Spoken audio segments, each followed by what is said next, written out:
नमस्कार दोस्तों, सुपर ज्ञान 24 चैनल में आपका हार्दिक स्वागत है।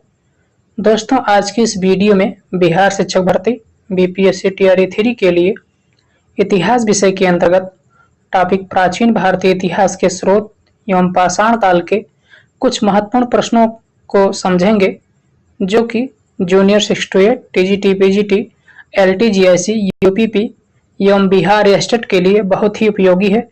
तो चलिए दोस्तों, वीडियो को शुरू करते हैं। पहला प्रश्न है,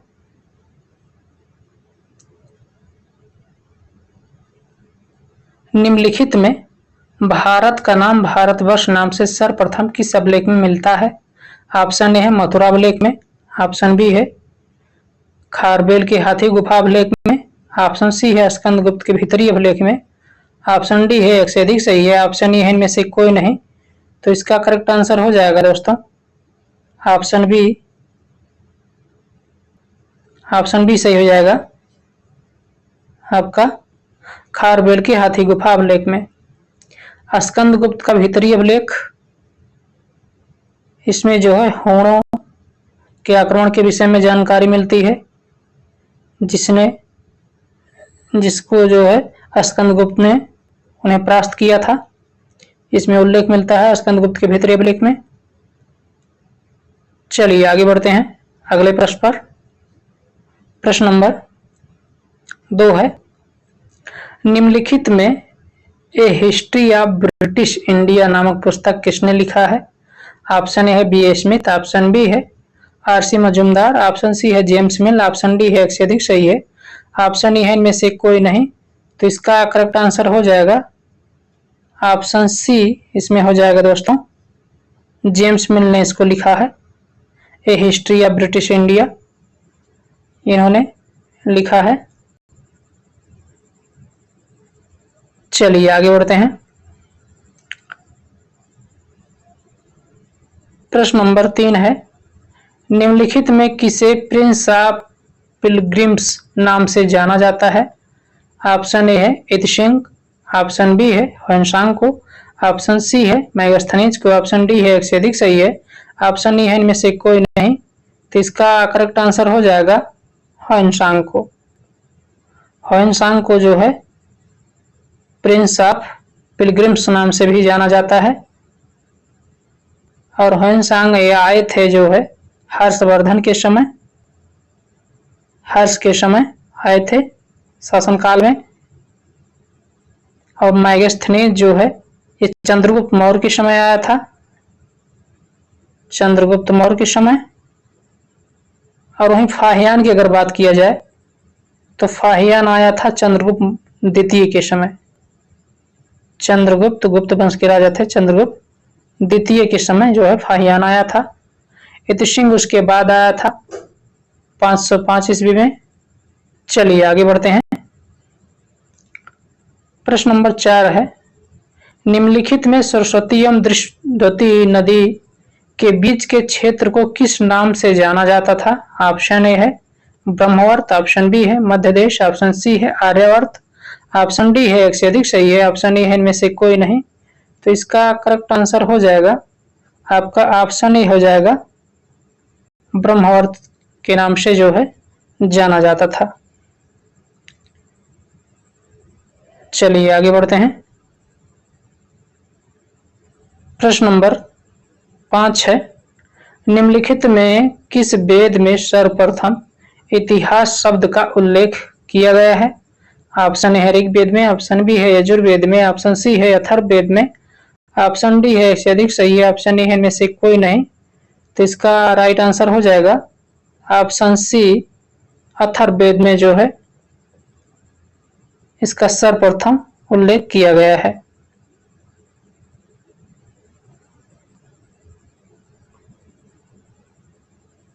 ऋग्वेद सबसे प्राचीन वेद कहा जाता है। यजुर्वेद जो है ये जादू टोना भूत प्रेत आदि के विषय में वर्णन मिलता है इसमें, वशीकरण वगैरह। चलिए आगे बढ़ते हैं। प्रश्न नंबर 6 है, निम्नलिखित में किसे भारतीय पुरातत्व का जनक माना जाता है? ऑप्शन ए है बी स्मिथ को, ऑप्शन बी है जॉन मार्शल को, ऑप्शन सी है अलेक्जेंडर कनिंघम को, ऑप्शन डी है एक से अधिक सही है, ऑप्शन ए है इनमें से कोई नहीं। तो इसका करेक्ट आंसर हो जाएगा अलेक्जेंडर कनिंघम को जो है भारतीय पुरातत्व का जनक माना जाता है। ऑप्शन सी सही हो जाएगा इसमें। चलिए आगे बढ़ते हैं। प्रश्न नंबर 7 है, निम्नलिखित में सर्वप्रथम अशोक के अभिलेखों को किसने पढ़ा था? ऑप्शन ए है कनिंघम महोदय, ऑप्शन बी है जेम्स मिल, ऑप्शन सी है दयाराम साहनी, ऑप्शन डी है एक से अधिक सही है, ऑप्शन ई है इनमें से कोई नहीं। तो इसका राइट आंसर हो जाएगा इसमें ऑप्शन बी हो जाएगा सही। जेम्स प्रिंसप ने जो है इसको सर्वप्रथम पढ़ा था अभिलेख को, अशोक के अभिलेख को, सफलता पाई थी पढ़ने में। चलिए आगे बढ़ते हैं। प्रश्न नंबर 8 है, निम्नलिखित में वैदिक देवताओं इंद्र, मित्र, वरुण और नाशत्य अश्विनी कुमार का उल्लेख किस अभिलेख में मिलता है? ऑप्शन ए है बोगजबोई अभिलेख, ऑप्शन बी है मंदसौर अभिलेख, ऑप्शन सी है नासिक अभिलेख, ऑप्शन डी है एक से अधिक सही है, ऑप्शन ई है इनमें से कोई नहीं। तो इसका करेक्ट आंसर हो जाएगा ऑप्शन ए जो है सही हो जाएगा। इसमें बोगजबोई अभिलेख जो है इसमें इंद्र, मित्र, वरुण, नाशत्य, अश्विनी कुमार आदि का उल्लेख मिलता है। ये 1400 BC में मिला है, 1400 BC में इसको खोजा गया है। चलिए अगले प्रश्न पर चलते हैं। प्रश्न नंबर 9 है, सती प्रथा का सर्वप्रथम उल्लेख किस अभिलेख में मिलता है? ऑप्शन ए है स्कंदगुप्त का भीतरी अभिलेख, ऑप्शन बी है जूनागढ़ अभिलेख, ऑप्शन सी है एरण अभिलेख, ऑप्शन डी है एक से अधिक सही है, ऑप्शन ए है इनमें से कोई नहीं। तो इसका राइट आंसर हो जाएगा दोस्तों ऑप्शन सी सही हो जाएगा। इसमें ये 510 ईस्वी में जो है मिला है, 510 ईस्वी में सर्वप्रथम इसका उल्लेख मिला है एरण अभिलेख से, जो कि 510 ईस्वी का है। और जूनागढ़ अभिलेख ये रुद्रदामन का जूनागढ़ अभिलेख है, इसमें प्रथम बार जो है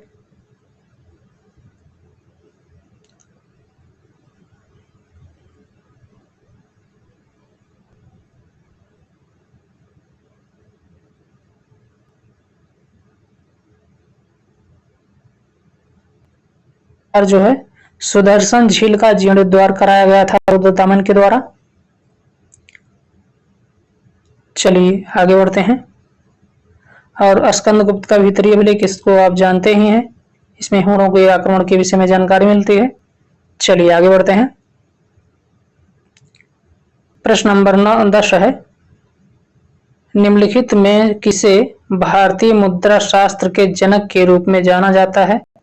ऑप्शन ए है जेम्स मिल, ऑप्शन बी है जॉन मार्शल, ऑप्शन सी है जेम्स प्रिंसेप, ऑप्शन डी है एक से अधिक सही है, ऑप्शन ई है इनमें से कोई नहीं। तो इसका राइट आंसर हो जाएगा इसमें ऑप्शन सी हो जाएगा, ऑप्शन सी सही हो जाएगा। जेम्स प्रिंसेप जो है ये भारतीय मुद्रा शास्त्र के जनक माने जाते हैं। और जेम्स मिल इन्होंने इतिहास को 3 खंडों में विभाजित किया है, इतिहास को 3 खंडों में विभाजित किया है, प्राचीन और मध्य और आधुनिक काल 3 भागों में इतिहास को बांटा है। इनकी पुस्तक में इसका उल्लेख मिलता है, इन्होंने इसको 1804 ईस्वी में लिखा है। चलिए आगे बढ़ते हैं। प्रश्न नंबर 11 है,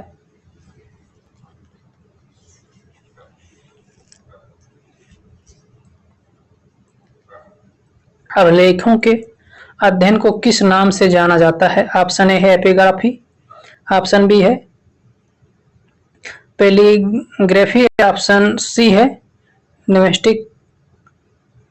न्यूमिस्मेटिक, ऑप्शन डी है एक से अधिक सही है, ऑप्शन ए है इनमें से कोई नहीं।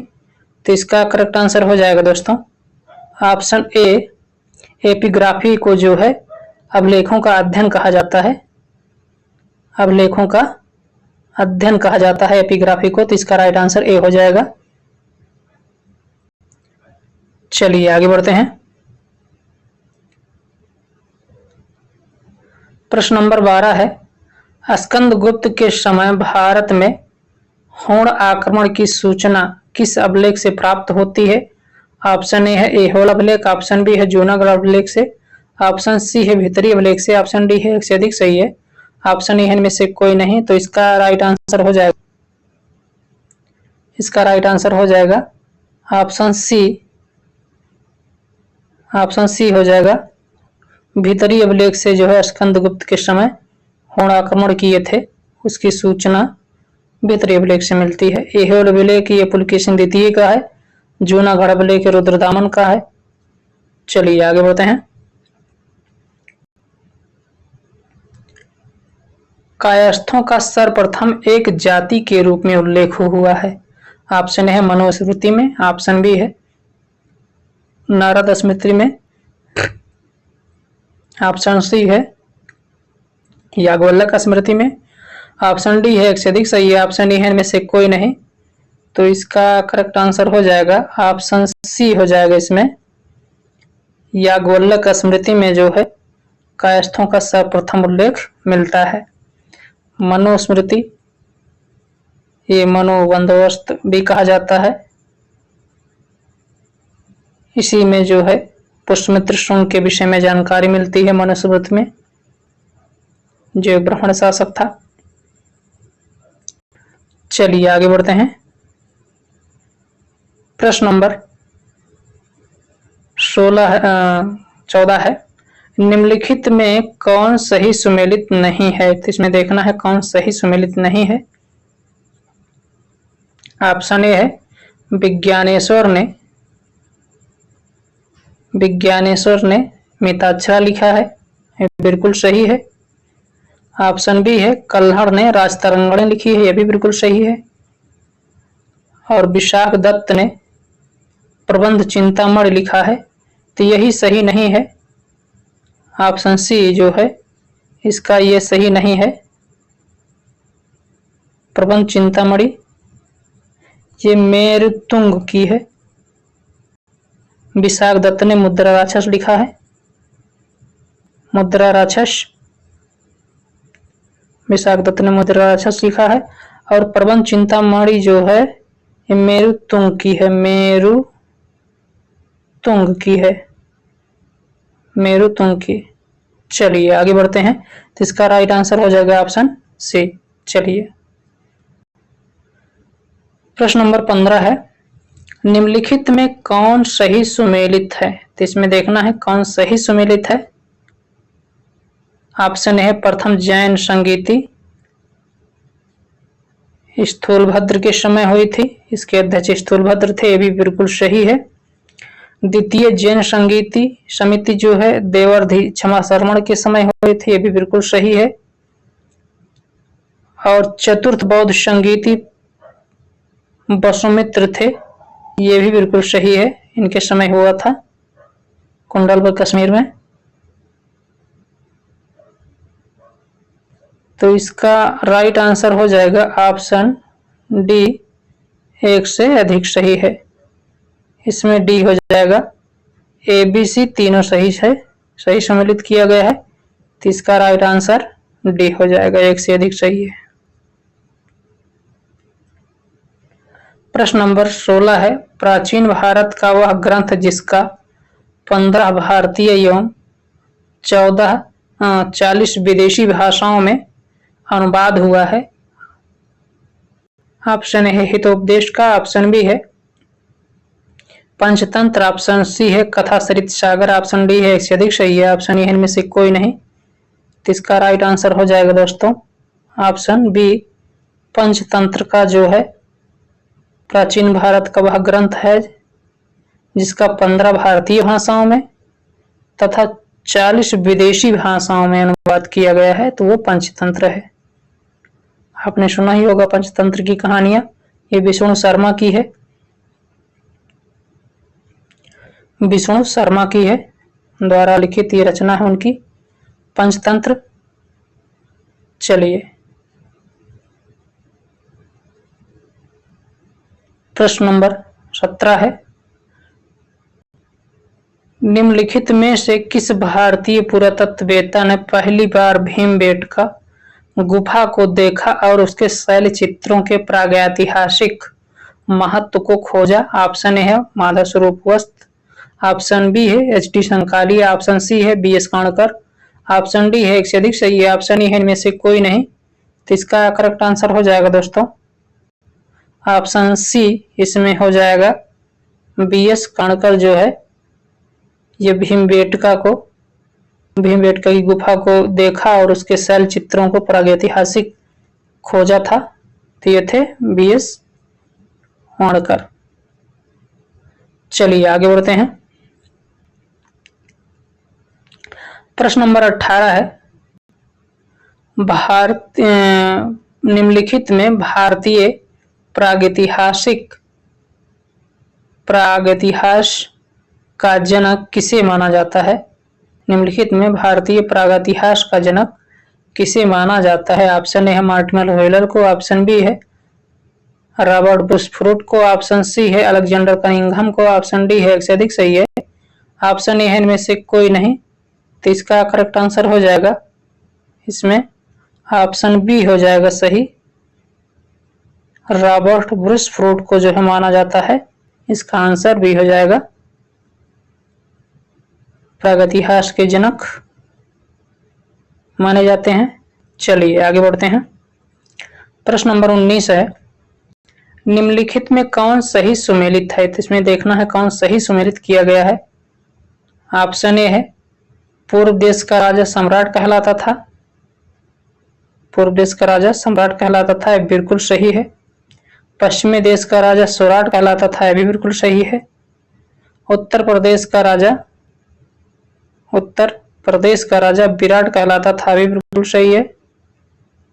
और दक्षिण का राजा भोज कहलाता था, भी बिल्कुल सही है। तो इसका राइट आंसर हो जाएगा दोस्तों ऑप्शन ई, इसमें हो जाएगा सही।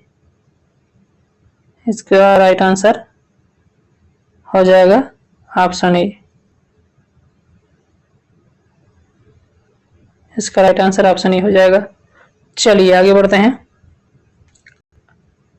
प्रश्न नंबर 20 है, निम्नलिखित में ताम्रपाषाण काल में महाराष्ट्र के लोग मृतकों को घर के फर्श के नीचे किस तरह रखकर दफनाते थे?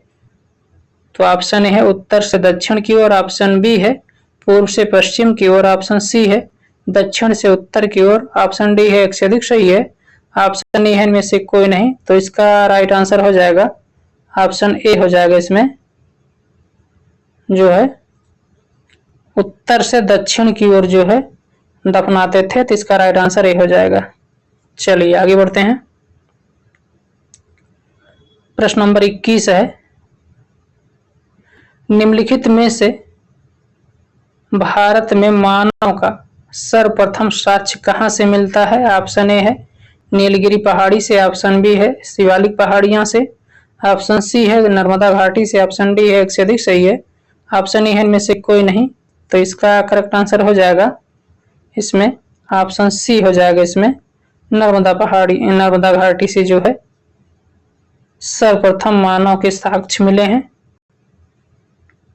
ऑप्शन सी हो जाएगा। चलिए अगला प्रश्न है प्रश्न नंबर 22, उत्खनित प्रमाणों के अनुसार भारत में पशुपालन का प्रारंभ सर्वप्रथम कहाँ हुआ था? ऑप्शन ए है मध्य पूर्व पाषाण काल में, ऑप्शन बी है मध्य पाषाण काल में, ऑप्शन सी है पूर्व पाषाण काल में, ऑप्शन डी है एक से अधिक सही है, ऑप्शन ई है इनमें से कोई नहीं। तो इसका करेक्ट आंसर हो जाएगा दोस्तों ऑप्शन बी हो जाएगा, मध्य पाषाण काल में। ये सबसे पहले अगर देखा जाए तो आदमगढ़ जो कि एमपी में पड़ता है। तो ये आदमगढ़ में मिला है, पशुपालन के साक्ष्य मिले हैं सर्वप्रथम। और कालों से देखा जाए तो मध्यपाषाण काल में मिला है सर्वप्रथम। चलिए आगे बढ़ते हैं। प्रश्न नंबर 23 है, भारत के किस स्थल की खुदाई से लौह धातु के प्रचलन के प्राचीनतम प्रमाण मिले हैं? ऑप्शन ए है कालीबंगा से, ऑप्शन बी है अतरंजी खेड़ा से, ऑप्शन सी है बुर्जहोम से, ऑप्शन डी है एक से अधिक सही है, ऑप्शन ए इनमें से कोई नहीं। तो इसका करेक्ट आंसर हो जाएगा दोस्तों ऑप्शन बी, इसमें हो जाएगा सही, अतरंजी खेड़ा। ये वर्तमान में एटा जिले में पड़ता है, एटा जिले में पड़ता है ये अतरंजी खेड़ा। यहीं से जो है लौह धातु के प्राचीनतम साक्ष्य मिले हैं। बुर्जहोम और गुफकुराल, ये जो है बुर्जहोम गुफकुराल जो है कश्मीर में है ये स्थान। यहाँ से जो है गर्तावास के साक्ष्य मिले हैं। अब कालीबंगा राजस्थान में है। चलिए आगे बढ़ते हैं। प्रश्न नंबर 24 है, निम्नलिखित में से किस स्थल से मानव कंकाल के साथ कुत्ते का कंकाल भी समाधान से प्राप्त हुआ है? ऑप्शन ए है चिरांद से, ऑप्शन बी है ब्रह्मगिरी से, ऑप्शन सी है बुर्जहोम से, ऑप्शन डी है एक से अधिक सही है, ऑप्शन ए इनमें से कोई नहीं। तो इसका करेक्ट आंसर हो जाएगा ऑप्शन सी, इसमें हो जाएगा बुर्जहोम से। बुर्जहोम से कंकाल के साथ कुत्ते के कंकाल का भी समाधान मिला है। ये मिला है बुर्जहोम जो कि कश्मीर में पड़ता है। चिरांद नौपाषाणिक जो है स्थल है, नौपाषाणिक स्थल है ये है बिहार में पड़ता है, बिहार के छपरा में, बिहार के छपरा जिले में पड़ता है आधुनिक काल में। चलिए आगे बढ़ते हैं।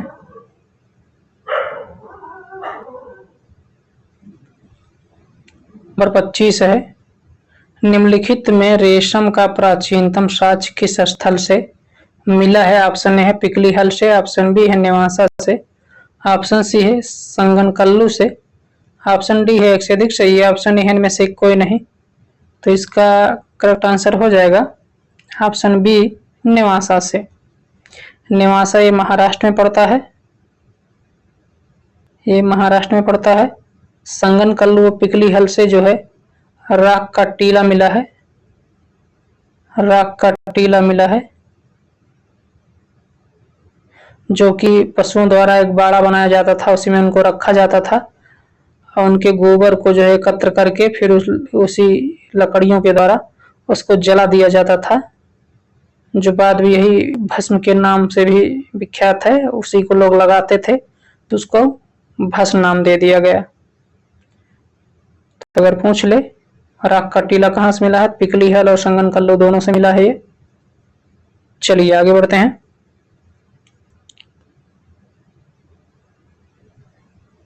प्रश्न नंबर 26 है, निम्नलिखित में किस नवपाषाणिक स्थल से राख का टीला मिला है?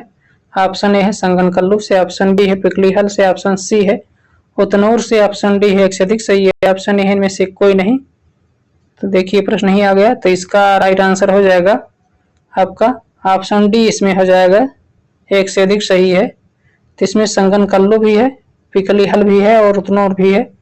तो तीनों जगह से जो है राख के टीले के साक्ष्य मिले हैं ये नवपाषाण काल में। तो इसका राइट आंसर हो जाएगा ऑप्शन डी, एक से अधिक सही है। चलिए आगे बढ़ते हैं।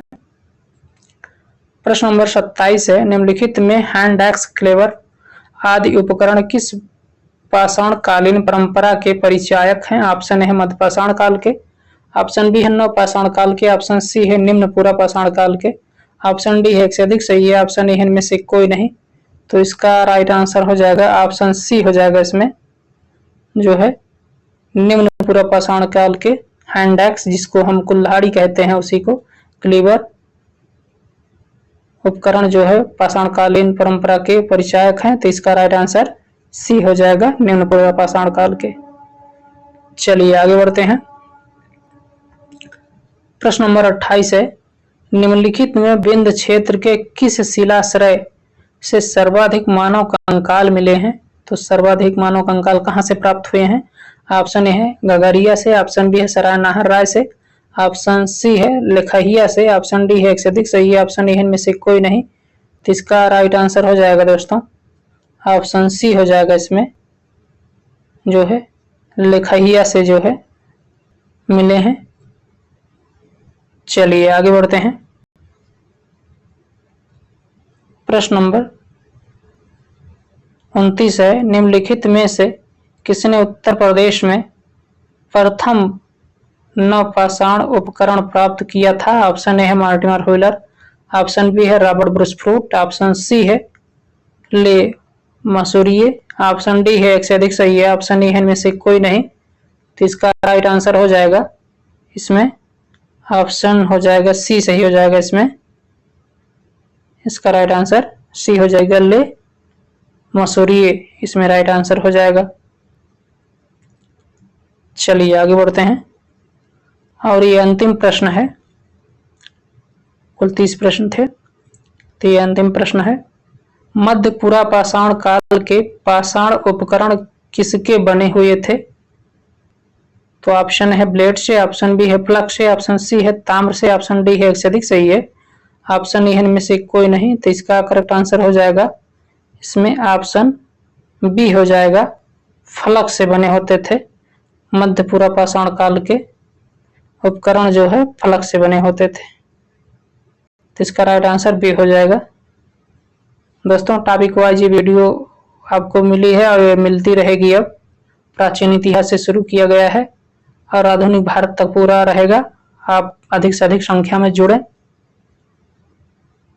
ताकि आपको इसका अधिक से अधिक लाभ प्राप्त हो सके। तो बहुत बहुत धन्यवाद दोस्तों, मिलते हैं अगले वीडियो में नए टॉपिक के साथ।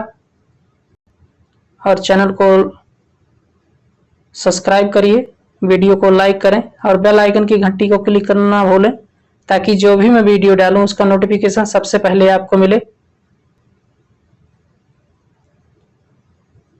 तो जय हिंद, मिलते हैं अगले वीडियो में।